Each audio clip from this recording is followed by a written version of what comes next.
Amid the frozen wilderness of the Arctic, a ranger stumbles upon a desperate cry, setting off a chain of events that will test the limits of survival courage and the unspoken connection between man and nature during his usual morning patrol.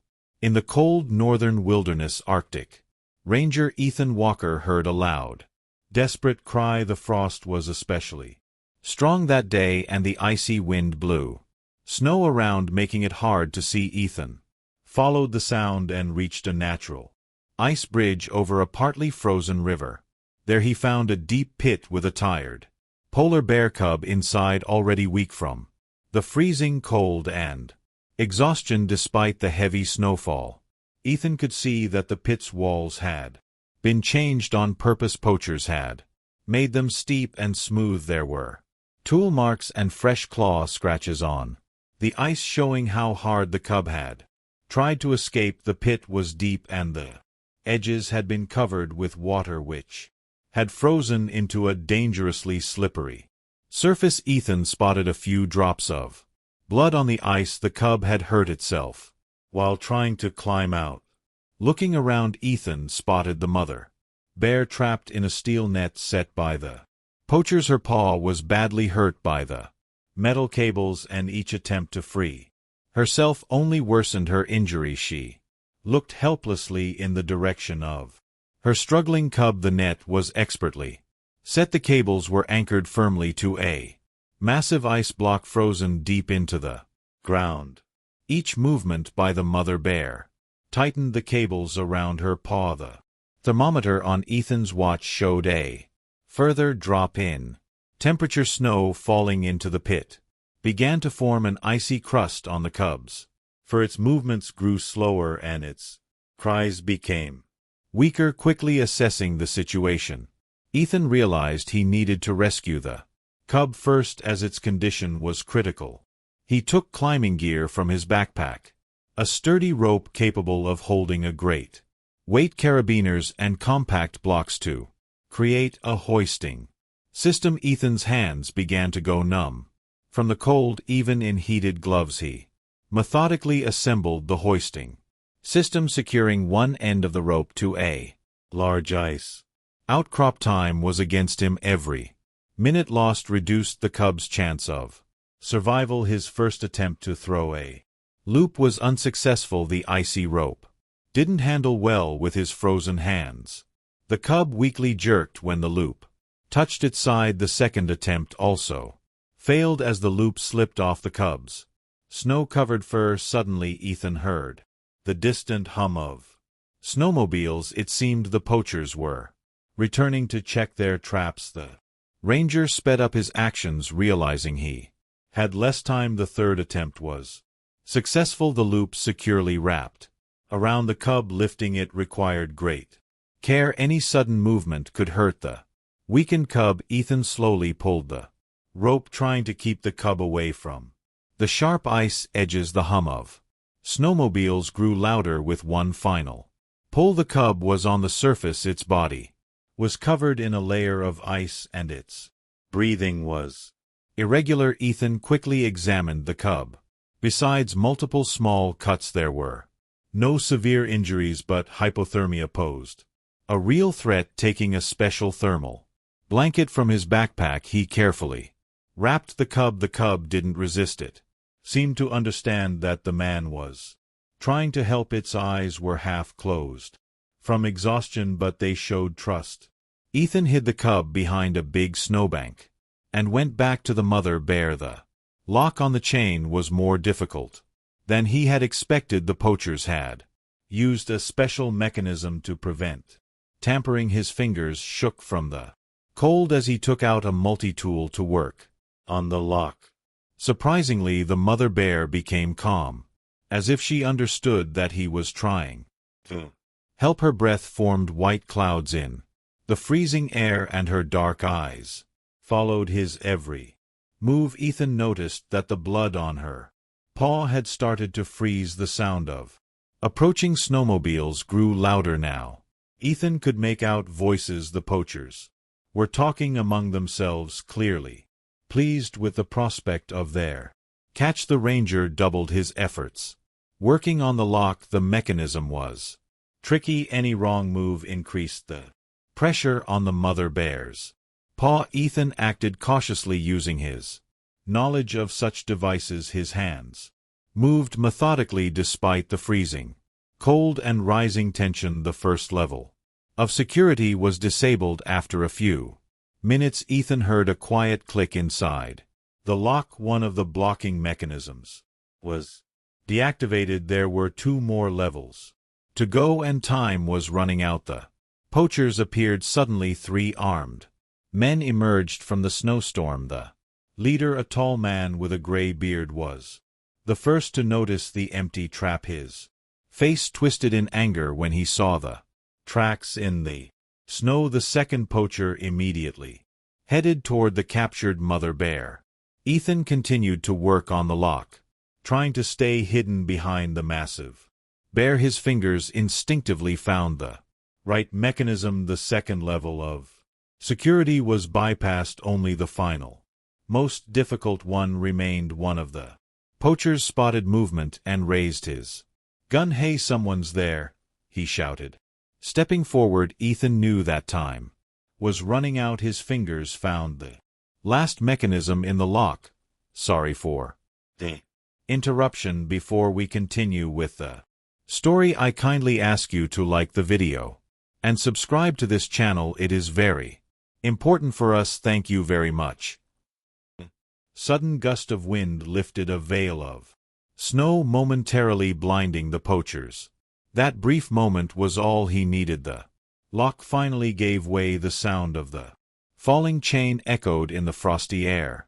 Sensing her freedom, the mother bear rose to her full height. Her appearance was like a snow-covered mountain. Her massive white body towered over the men, and her eyes burned with fury. The poachers froze in shock. Ethan took advantage of the confusion and disappeared into the blizzard behind him. He heard the bear's powerful roar and the frightened cries of the men scattering in all directions.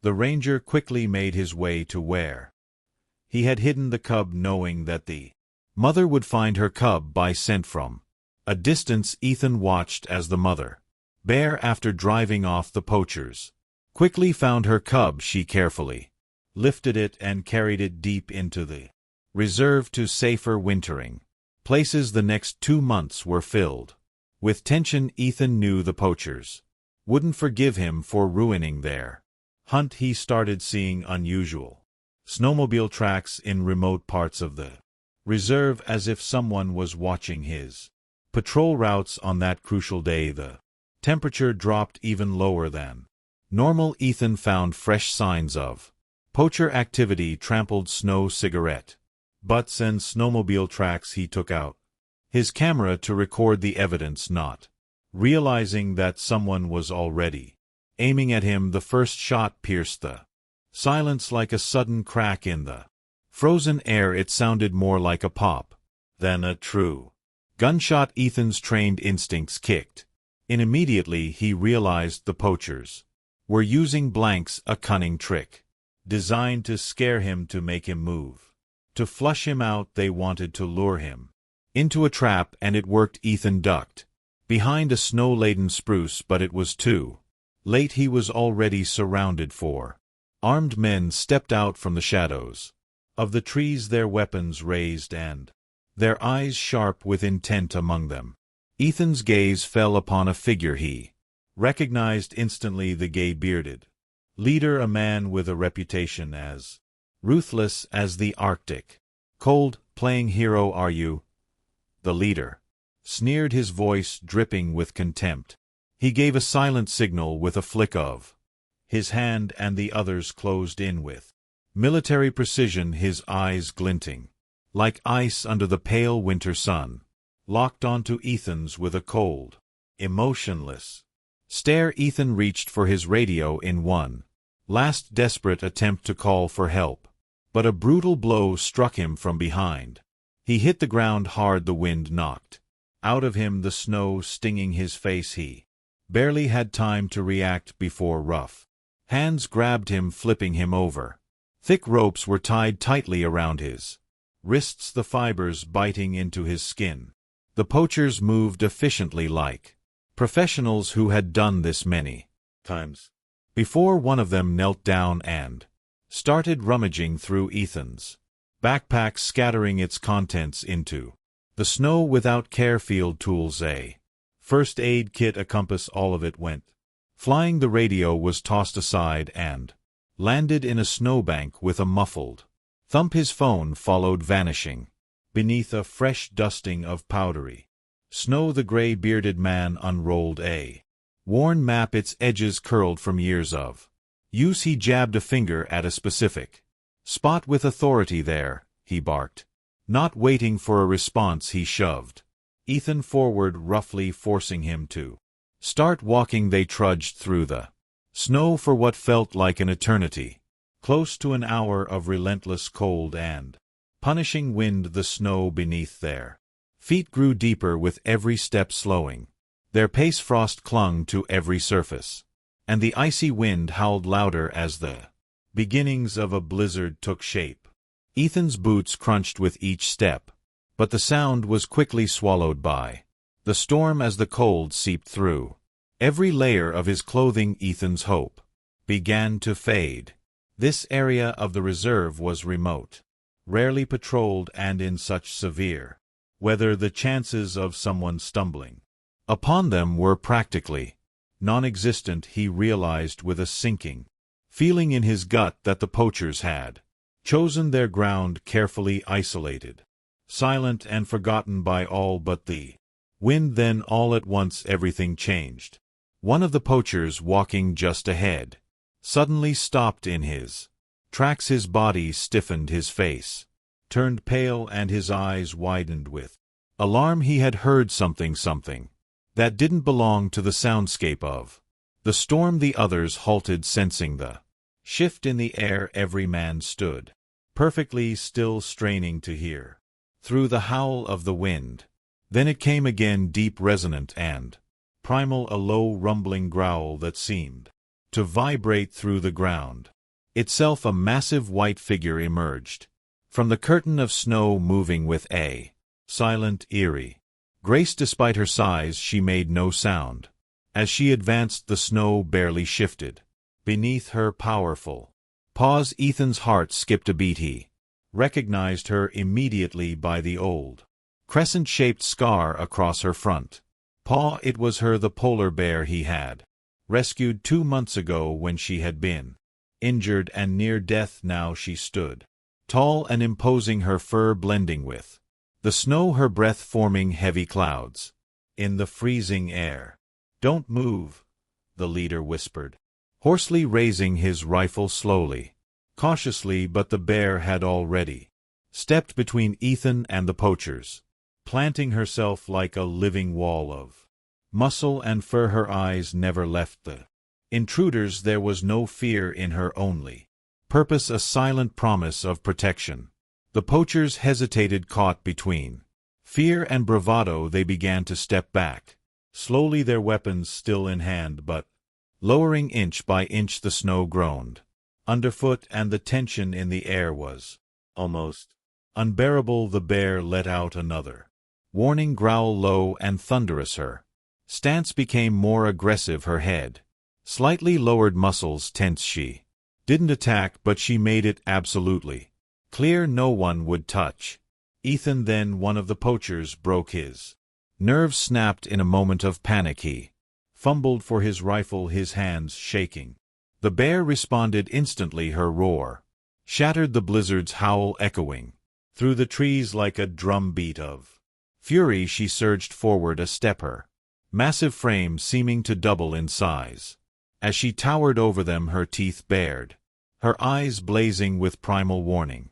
That was all it took. "Let's go," the leader shouted, panic rising in his voice.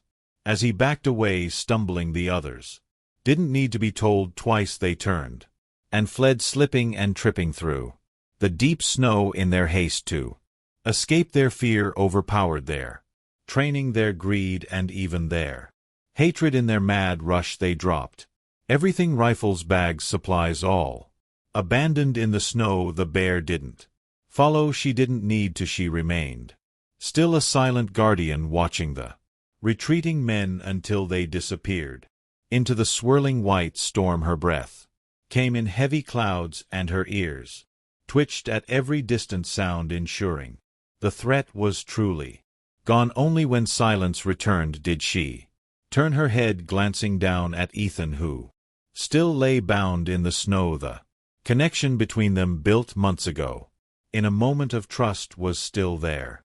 Unbroken, he braced himself as she approached. Despite what had just happened, the primal fear of standing so close to such a powerful predator gripped him. His heart pounded in his chest. She stopped just a few steps away, her breath warm against the frigid air. Her massive head lowered and she sniffed at him, her black nose brushing the ropes binding his wrists. Ethan barely dared to breathe. Then, with deliberate care, the bear lowered her mighty jaws around the ropes, her enormous teeth sharp enough to tear through seal skin, worked with astonishing precision. Bit by bit, she nodded at the restraints, her powerful jaws cutting through the coarse fibers. The rope, so tightly bound by the poachers, began to fray. Ethan felt a sharp snap as the last strand broke. His hands were free. The bear stepped back, watching him closely. She did not move away just yet. It was as if she was waiting for him to stand, to steady himself, to understand that he was truly safe. Ethan slowly got up, stretching his stiff limbs. His wrists were red from the ropes, but fortunately there were no serious injuries.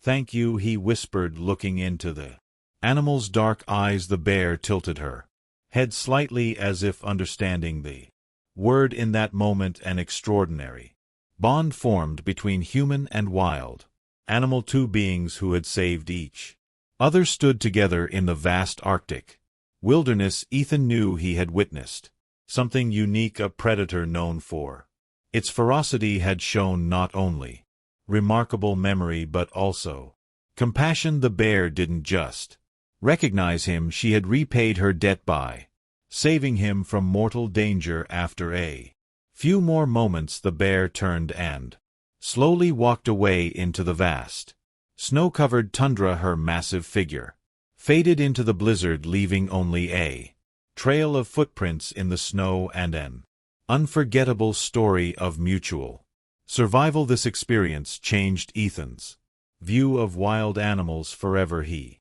understood that even the most powerful predators could show gratitude and kindness in the harsh Arctic, where survival was ruled by ancient instincts.